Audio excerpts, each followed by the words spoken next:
All right, what's up, guys? Today's notes. Hopefully, you guys were able to do all 8 problems. If not, let's go through these first ones. Number 1 was try to reduce number 24/50ths. If you remember reducing, we try to find a number that goes into both the top and the bottom. And if they're both even, that should be a giveaway that 2 goes into both of them. So 2 times 12 and 2 times 25 is 12/25ths because we can take the 2's out. For number 2, we need to make the same denominator. We need to make 5 into 15 so they can talk to each other. So we multiply the bottom and the top by 3, and we get 3/15 plus 7/15 equals 10/15.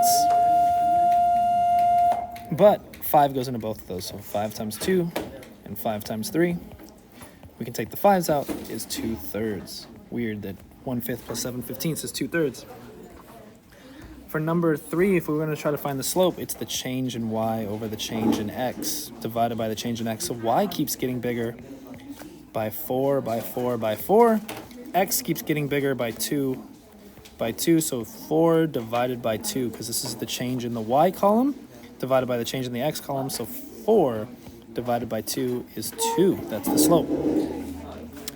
All right, for that equation, y equals mx plus b, where m is the slope, but we already know the slope. So y equals 2x, because the slope is 2, plus b. But what the heck is b?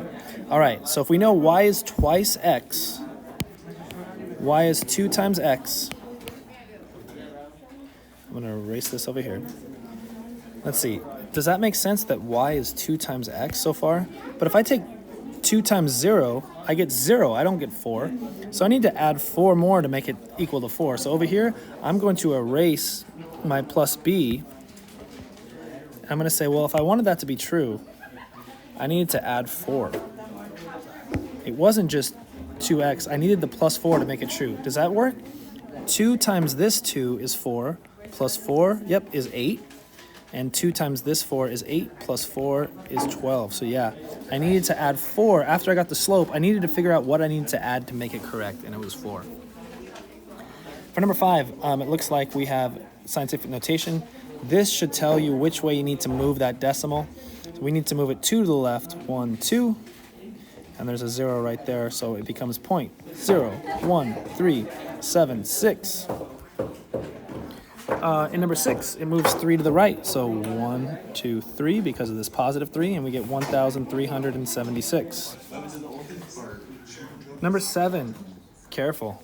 This one goes down 1, down 2, down 3. So down 3 over 1 over 2, and this is over 2. Down 3 over 2, negative 3 halves.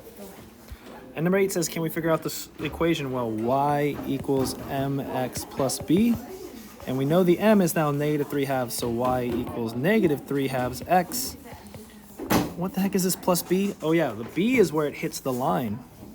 And it hits the line right here at positive 3.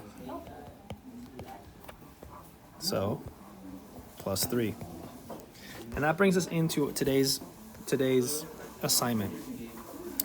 Oops, those weren't supposed to be done yet.